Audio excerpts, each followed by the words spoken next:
Hello everyone, welcome to Learner Bee. I am Shivani Chauhan. इस video में हम लोग देखेंगे क्लास 6 सिविक्स की बुक का चैप्टर 1 अंडरस्टैंडिंग डाइवर्सिटी का पार्ट 2। पार्ट 1 हम लोग अपलोड कर चुके हैं, आप लोग देख सकते हैं, थोड़ी देर पहले अपलोड हुआ था। तो देखिए, डाइवर्सिटी अंडरस्टैंडिंग का मतलब होता है किसी भी चीज़ को समझना, ठीक है। डाइवर्सिटी का मतलब होता है भिन्नता, मतलब आप किसी दूसरे इंसान से कैसे अलग हैं, भिन्नता यही होगा शायद। हाँ, तो आप किसी दूसरे इंसान से किस तरीके से अलग है, आप अपने फ्रेंड से कैसे अलग हैं, आप अपने पड़ोसी से कैसे अलग हैं, इनफैक्ट आप अपने पेरेंट्स से भी कैसे अलग हैं, यही होती है डाइवर्सिटी। हम लोग सब अलग अलग होते हैं, सबका स्किन का कलर अलग होता है, भाषा बहुत अलग होती है, हमारे कल्चर्स, रिलीजन और तौर तरीके हमारे अलग होते हैं। तो यही डाइवर्सिटी है। और हमारा जो देश है वो भी काफ़ी ज़्यादा डाइवर्स है, हम लोग एक बहुत ही डाइवर्स कंट्री में रहते हैं। तो डाइवर्सिटी इन इंडिया, इंडिया में किस तरीके की डाइवर्सिटी है उसको ही अब हम देखेंगे। इंडिया जो है वो कंट्री है, इसमें बहुत सारी डाइवर्सिटीज़ हैं, भिन्नताएं हैं, लोग बहुत अलग अलग हैं, अलग अलग भाषा बोलते हैं, अलग तरीके का खाना खाते हैं, अलग त्यौहार मनाते हैं, अलग अलग धर्मों को मानते हैं। बट एक्चुअली अगर हम इसके बारे में सोचें तो हम लोग काफ़ी सारी चीज़ें ऐसी भी हैं, we do many things that are similar except that we do them in different ways. हम लोग बहुत सारी चीज़ें एक तरीके से करते हैं, बस एक जैसी ही वो चीज़ें होती हैं, बस उनको अलग तरीके से करते हैं। जैसे कि आप सब लिखते हैं बट आप सब की राइटिंग अलग होती है, इसी तरीके से। तो how do we explain diversity, हम डाइवर्सिटी को कैसे एक्सप्लेन कर सकते हैं। आज से लगभग 200 साल पहले, long before the train, aeroplane, bus और car become a part of our lives. 200 साल पहले ना एरोप्लेन थे, ना बस थे, ना ट्रेन थी, ना कार थी। लोग जो ट्रैवल करते थे ना, वो एक जगह से दूसरे जगह शिप्स पर, जो जहाज होते हैं ना, शिप्स पर या फिर कैमल्स पर, हॉर्सेस पर, या फिर पैदल ही लोग कई कई हज़ार किलोमीटर जो है ट्रैवल कर लेते थे। ज़्यादातर वो लोग कैसे जाते थे, वो लोग जाते थे सर्च में, नए इलाकों के, नए लैंड्स की सर्च में वो जाते थे, नए प्लेसेस में सेटल होने के लिए, रहने के लिए या फिर व्यापार करने के लिए वो लोग जाते थे। And because it took so long to travel, once they got to a place, और क्योंकि उनको यात्रा करने में काफ़ी ज़्यादा टाइम लग जाता था, तो जिस जगह वो जाते थे वहाँ पर रह जाते थे बहुत बहुत लंबे समय के लिए।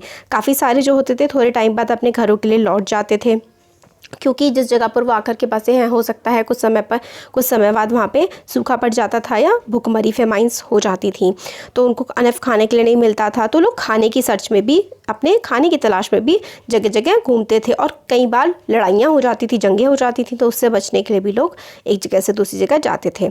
Sometimes as they begin to make their homes in new places, जब वो नई जगह अपने घर बनाने शुरू कर देते थे, people began to change a little, and at other times they managed to do things in the old ways. तो धीरे धीरे लोगों में बदलाव भी आने लगा, जैसे कि क्योंकि वो एक जगह से दूसरी जगह जाते थे, वो दूसरे लोगों से घुलते मिलते थे, तो भाषाएं, खाना, म्यूज़िक, रिलीजन्स, इन सब की काफ़ी ज़्यादा मिक्सिंग हुई। एक कल्चर दूसरे कल्चर से मिला और एक नए तरह का ही कल्चर बन करके आ गया। History of many places shows us how many different cultural influences have helped to shape life and culture there. तो हमें हिस्ट्री बताती है कि किस तरीके से अलग अलग कल्चर, जो एक जगह से लोग दूसरी जगह ट्रैवल करे जाकर के बसे, तो किस तरह से उनकी कल्चरल लाइफ, उनकी सामाजिक ज़िंदगी कैसे में, मतलब ज़िंदगी में कैसे बदलाव आए। तो रीजन्स जो हैं वो काफ़ी ज़्यादा डाइवर्स होने लगे because of the unique histories, क्योंकि हर कोई अलग अलग जगह से आया हुआ होता था, तो एक तरह से मिक्स सा कल्चर बन के आने लगा था। Similarly diversity also comes about when people adapt their life to the geographical area in which they live. भिन्नता आने लगती है जब हम अपने वातावरण के अनुसार अपने आप को बदलाव में लाने लगते हैं। एग्जाम्पल के लिए, जो समुद्र के पास रहते हैं उनके घर जो हैं उनसे काफ़ी ज़्यादा अलग होते हैं जो कि माउंटेन्स के पास रहते हैं। आजकल तो सब लोग एक जैसे कंक्रीट पत्थर के घर बना लेते हैं, ईंटों के, बट पहले ज़माने में ऐसा ज़्यादातर नहीं होता था। आज भी काफ़ी हम लोग वेरिएशंस लाते हैं मौसम के हिसाब से। जैसे जो माउंटेन्स में रहते हैं वहाँ बर्फ़ पड़ती है, तो वहाँ के घरों की छतें इस तरीके की होती हैं, है ना। और जिनका घर समुद्रों के पास के तरफ होता है, समुद्र की तरफ वो खिड़की बनाते हैं ताकि हवा आ सके अच्छी ठंडी। लोगों के अलग अलग कपड़े होते हैं पहनने के, मतलब अलग अलग प्रकार के कपड़े पहनते हैं अलग अलग इलाकों में। अब तो हर कोई वेस्टर्न क्लोथ्स पहनने लगा है, बट फिर भी काफ़ी अपने रिलीजन के हिसाब से, अपने कल्चर के हिसाब से भी कपड़े पहने जाते हैं। खाने की हैबिट्स अलग अलग होती हैं, अलग अलग तरीके के लोग काम करते हैं। सिटीज़ में it is easy to forget how closely people's lives are tied to their physical surroundings. मतलब शहरों में तो सब लोग एक तरीके से ही रहने लगते हैं, अपने सराउंडिंग के हिसाब से नहीं रहते हैं, क्योंकि सिटी में वो अपने खुद के वेजिटेबल्स तो ग्रो नहीं करते हैं, ना ही ग्रेन्स ग्रो करते हैं, वो बाहर से आते हैं, डिपेंड करते हैं मार्केट पे, मार्केट से ला करके फूड खा लेते हैं, इसलिए उन सबका खाना तो एक जैसा ही हो जाता है, रहन सहन भी एक जैसा ही हो जाता है। हम बात करते हैं, अभी हमने ज्योग्राफिकल फैक्टर्स की, अपनी ज्योग्राफी के हिसाब से, अपनी हिस्ट्री के हिसाब से लोग अलग अलग तरीके से रहते हैं, तो हम इससे क्या समझते हैं। केरला और लद्दाख का एग्जांपल हम लोग लेते हैं। तो ये देखिए, ये लद्दाख है। लद्दाख में ना देखिए पहाड़ हैं, मगर ये सूखे पहाड़ हैं, यहाँ पर बारिश बहुत कम होती है, ठंड बहुत पड़ती है। तो लद्दाख जो है वो एक डेजर्ट है। लद्दाख डेजर्ट, एक रेगिस्तान है, मगर एक ये ठंडा रेगिस्तान है, गर्मी नहीं होती यहाँ पे, ठंड होती है। और लद्दाख जो है जम्मू कश्मीर जैसे ऊपर है, तो नीचे की साइड ऐसे करके लद्दाख पड़ता है तिब्बत के पास। यहाँ पे एग्रीकल्चर पॉसिबल नहीं है, खेती नहीं होती, बहुत कम होती, क्योंकि यहाँ पे रेन बहुत ज़्यादा कम होती है, ज़्यादातर साल में ये स्नो से मतलब बर्फ़ से ढका रहता है। काफ़ी कम यहाँ पे ट्रीज़ हैं इस रीजन में, तो पीने का पानी जो है ये भी काफ़ी ज़्यादा कम है, और लोगों को स्नो का कि भाई जो बर्फ़ है वो कब पिघलेगी और कब हमें पानी मिलेगा, तो बर्फ़ पिघलने का इंतज़ार करना पड़ता है पानी पीने के लिए। लोग यहाँ के जो हैं वो भेड़ रखते हैं, बकरियाँ रखते हैं, और इसी से उन लोगों को क्या मिलती है, पश्मीना वूल मिलती है। पश्मीना वूल जो है बहुत महंगी होती है और काफ़ी अच्छे दाम पे बिकती है। और जो लद्दाख के लोग होते हैं ना, वो बहुत ही केयरफुली इन गोट्स को पालते हैं, वूल, और इनसे वूल निकालते हैं, और जो कश्मीर के ट्रेडर्स हैं उनको बेच देते हैं। पश्मीना शॉल जो है इसी से बुने जाते हैं। वहाँ के लोग मीट खाते हैं और दूध पीते हैं, चीज़ खाते हैं, बटर खाते हैं, जो कि जानवरों से मिले हुए, वही याक, शीप वगैरह जो पालते हैं उनसे जो प्रोडक्ट्स मिलते हैं उन जानवरों से, उन्हीं का ये सेवन करके अपनी जीवन जीते हैं अपना। हर फैमिली जो है उसके पास गोट होती है, काव होती हैं, और याक काउस, डेजोस काव और याक टाइप का मिक्सचर होता है, वो होती हैं। डेजर्ट के इलाके में होते रहते हैं, इसका मतलब ये नहीं है कि कुछ नहीं आता। यहाँ पे बहुत ज़्यादा लद्दाख में काफ़ी ज़्यादा टूरिस्ट आते हैं, और ट्रेडर्स भी काफ़ी ज़्यादा इस रास्ते से होकर के जाते थे। एंशिएंट टाइम से ही इसमें ये काफ़ी बड़ा ट्रेड रूट रहा है, और काफ़ी सारा इसमें पासेस हैं, जिससे कारावान, बहुत सारे व्यापारी यहाँ से निकला करते थे, क्योंकि तिब्बत, चाइना, तिब्बत और फिर उसके बाद लद्दाख से होते हुए काफ़ी व्यापारी जाते थे, और यहाँ से कपड़ों का, मसालों का, और सिल्क का, और कारपेट्स का बहुत ज़्यादा ट्रेड होता था यहाँ से। तो ये हमने लद्दाख के बारे में देखा। अब देखिए, बुद्धिज़्म जो है वो तिब्बत से लद्दाख पहुंचा। लद्दाख में को हम लोग लिटिल तिब्बत भी कहते हैं, क्योंकि यहाँ पे बुद्धिस्ट कल्चर भी बहुत ज़्यादा है। फिर उसके बाद इस्लाम भी काफ़ी ज़्यादा यहाँ पे पॉपुलर हो गया, लगभग 400 साल पहले, जब मुस्लिम पॉपुलेशन, इसलिए अब यहाँ पर काफ़ी देखने को मिल जाती है लद्दाख में। जैसे कश्मीर में काफ़ी ज़्यादा मुस्लिम पॉपुलेशन है, लद्दाख में भी देखने के लिए मिल जाती है। ज़्यादातर यहाँ पर बुद्धिस्ट है वैसे तो। लद्दाख की जो ओरल ट्रेडिशन काफ़ी ज़्यादा रिच है। यहाँ पे काफ़ी सॉन्ग्स गाए जाते हैं, काफ़ी कहानियाँ होती हैं। ओरल ट्रेडिशन का मतलब होता है, ओरल का मतलब जो मुंह से हो, ट्रेडिशन जो प्रथा, तो इनके काफ़ी ज़्यादा गाने हैं, कहानियाँ हैं। और जैसे हमारे रामायण महाभारत है ना हिंदुओं में, हमारे देश में, तो उसी तरीके से तिब्बतन नेशनल एपिक है, जिसको केसर सागा कहते हैं, are performed and sung by both Muslims and Buddhist. Muslim और बुद्धिस्ट केसर सागा को गाते हैं। और ये देखिए, वुमेन पश्मीना शॉल बना रही हैं। अब केरला की बात देखें, तो केरला जो है वो हमारे यहाँ पर इस तरह से साउथ में हमारे देश में केरला स्टेट पड़ता है, और इसके चारों तरफ मतलब इधर और इधर क्या है, समुंदर है, इंडियन ओशन है, और यहाँ पे काफ़ी सारे पहाड़ हैं। तो यहाँ पे क्या है, पेपर, क्लोव्स, कार्डमम्स, मसाले काफ़ी अच्छे होते हैं यहाँ पर, और स्पाइसेस काफ़ी ज़्यादा ग्रो करी जाती हैं। इस वजह से ये हमेशा से अट्रैक्टिव रहा है ट्रेडर्स के लिए। काफ़ी ज़्यादा व्यापारी आते थे यहाँ पर, जूइश, अरब ट्रेडर्स सबसे पहले यहाँ आए थे। The apostle of Christ Saint Thomas is believe to have come here, मतलब काफ़ी ज़्यादा पुराने क्रिश्चियंस भी यहाँ पर आपको मिल जाएंगे। लगभग 2000 साल पहले यहाँ पर क्रिश्चियनिटी आ गई थी केरला में। काफ़ी सारे अरब ट्रेडर्स भी यहाँ पर आए थे और यहाँ पर सेटल हो गए थे।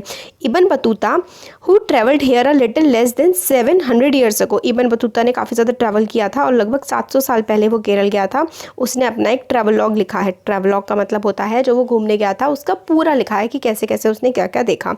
उसने डिस्क्राइब किया कि मुस्लिम्स जो हैं, मुस्लिम्स की लाइफ को, and says that they were a highly respected community. Muslims की बहुत ज़्यादा रिस्पेक्ट की जाती थी।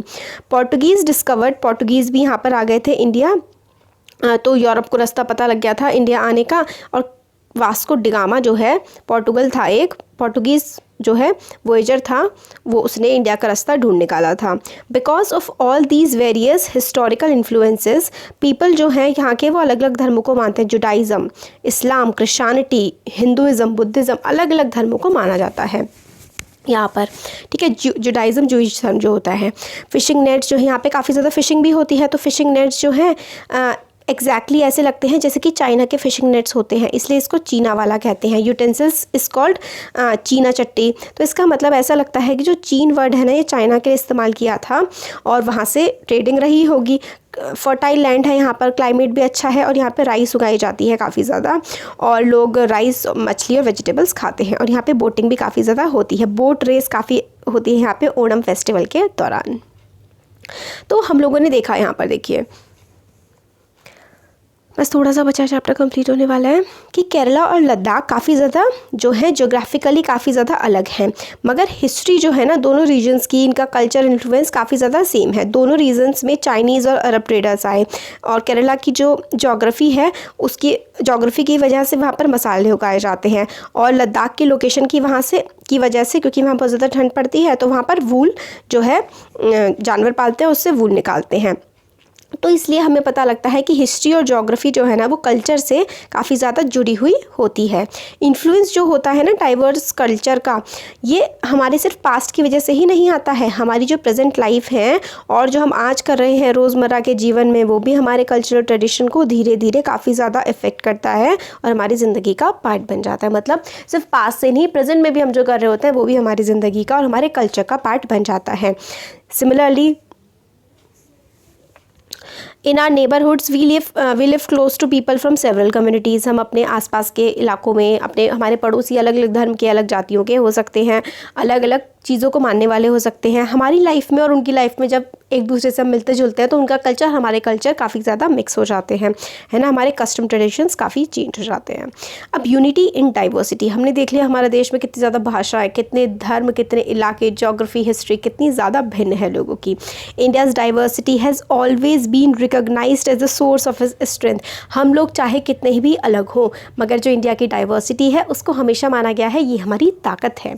जब ब्रिटिश ने रूल किया था इंडिया में तो विमेन और मेन, हर कल्चर के, हर रिलीजन के, हर रिलीजनल बैकग्राउंड के सब लोग साथ में आए थे और उन्होंने साथ मिल कर के, हमारे देश के हर एक इंसान ने साथ मिल कर के क्या किया था, अंग्रेज़ों को देश से बाहर निकाल दिया था। साथ में हम लोगों ने वर्क किया, डिसाइड किया, जॉइंट एक्शन लिया, साथ में जेल गए, ठीक है, and found different ways to oppose the British. और अलग अलग हम लोगों ने तरीके निकाल लिए थे कि हम लोग किस तरीके से ब्रिटिश को अपोज करेंगे। ब्रिटिशर्स को लगा था कि इंडियंस कितने ज़्यादा अलग हैं और हम लोग तो इन पे आराम से रूल कर लेंगे, बट लोगों ने शो कर दिया था कि हम लोग अलग हैं मगर फिर भी हम लोग किसी एक बाहरी ताकत के खिलाफ साथ में यूनाइट हो जाएंगे। फिर ये जो सॉन्ग है ये वाला देखिए, Don't forget the days of blood, oh friend, in the midst of your happiness. Remember to shed a tear for us. The hunter has torn away every single flower. Do plant a flower in the desert garden, dear friend. Having fallen to bullets, we sleep in Jallianwala Bagh. Do light a lamp on this lovely grave, oh friend. तो इसमें ये जलियांवाला बाग के लिए story लिखी गई है जो कि आपको पता ही होगा। जलियांवाला बाग हत्याकांड जो हुआ था, कितनी बुरी तरीके से जनरल डायर ने अमृतसर में निहत्थे लोगों पर गोलियां चला दी थी और बहुत सारे हज़ारों लोग मर गए थे, तो उसके लिए ये पोएम लिखी गई है। जलियांवाला बाग मैसेकर, मैसेकर का मतलब होता है जब मास में बहुत ज़्यादा लोगों को एक साथ मार दिया जाता है तो उसको मैसेकर बोलते हैं। जलियांवाला मैसेकर जो कि अमृतसर में हुआ था, ब्रिटिश जनरल ने, जिसका नाम जनरल डायर था, उसने ओपन कर दिया था फायर और अनाम लोगों को जो कि पीसफुली आराम से अपना बैसाखी का पर्व मना रहे थे उनको मार दिया था। उसमें हिंदू, मुसलमान, सिख, अमीर, गरीब सब लोग थे और इसके खिलाफ जब प्रोटेस्ट हुआ पूरे ब्रिटिशर्स के खिलाफ पूरा देश एकजुट हो गया था और ये सॉन्ग उसी की याद में बनाया गया था।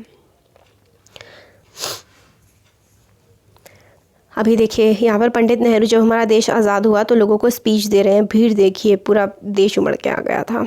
तो सॉन्ग्स एंड सिंबल्स जो कि इमर्ज होकर के आए थे हमारी फ्रीडम स्ट्रगल के दौरान, वो एक रिमाइंडर, एक हम लोग को याद दिलाते हैं कि हमारे देश का ट्रेडिशन कितना ज़्यादा रिच रहा है, हमारे इतनी सारी भिन्नताओं के बाद भी हमारे देश में कितनी एकता है और उस एकता को हमेशा हमें बनाए रखना है चाहे कंडीशन कैसी भी आ जाए। तो स्टोरी ऑफ इंडियन फ्लैग के बारे में क्या आप जानते हैं? ये सिंबल बन गया था ब्रिटिशर्स के प्रोटेस्ट का, मतलब हम लोग ब्रिटिशर्स के खिलाफ जो आंदोलन करते थे उसमें हमारा झंडा हमारी एकता का प्रतीक बन गया था। और डिस्कवरी ऑफ इंडिया जो बुक है, भारत की खोज, आपकी 8th क्लास में लगी हुई है साइड बुक के तौर पर, says that Indian unity is not something, Indian unity ऐसी नहीं है जो लोगों पर किसी से भात से थोपी गई है, but rather it was something deeper and with in its fold the widest tolerance of belief and custom was practised and every variety acknowledged and even encourage. तो इसका मतलब ये है कि हम लोगों को एकता कहीं से बाहर से थोपी नहीं गई है, बल्कि ये तो हमारे दिल में है, हमारे दिल के अंदर बसी हुई है। और इसी ने हमारे जो कस्टम्स हैं, हमारे जो टॉलरेंस है, सहने की शक्ति है, हमारे बिलीव्स, हमारी प्रैक्टिसेस को और ज़्यादा पक्का किया है। नेहरू जी ने कहा था यूनिटी, ये जो यूनिटी इन डाइवर्सिटी है ना, अनेकता में एकता, ये टर्म जो है नेहरू जी ने ही हमारे कंपोज किया था, मतलब कॉइन किया था, पहले उन्होंने ही बोला था इसको। तो इंडिया का जो नेशनल एंथम है वो रविंद्रनाथ टैगोर ने गाया है या फिर लिखा है।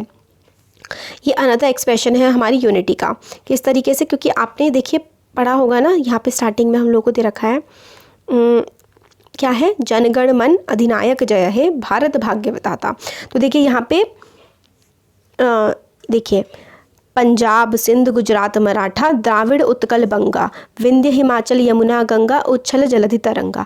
तो देखिए यहाँ पे पंजाब, सिंध, गुजरात और मराठा मतलब महाराष्ट्र वाला रीजन, द्रविड़ का मतलब है जो सदर्न रीजन है हमारा, जैसे कि तमिलनाडु वाला रीजन, उत्कल बंगाल हो गया, फिर हिमाचल, ये हिमाचल, और विंध्य हिमाचल, विंध्य मतलब जो मध्य प्रदेश में विंध्याचल है, और हिमाचल मतलब नॉर्थ इंडिया, यमुना गंगा, ठीक है। तो पूरा का पूरा इंडिया मतलब पूरी हमारी यूनिटी को दिखाता है, हमारे पूरे देश के एकता को दिखाता है। तो हमारा चैप्टर कंप्लीट हो गया। कैसा लगा वीडियो ज़रूर बताइएगा, अच्छा लगा तो लाइक करिए, चैनल को सब्सक्राइब करिए, अपने फ्रेंड्स के साथ शेयर करिए। Thank you.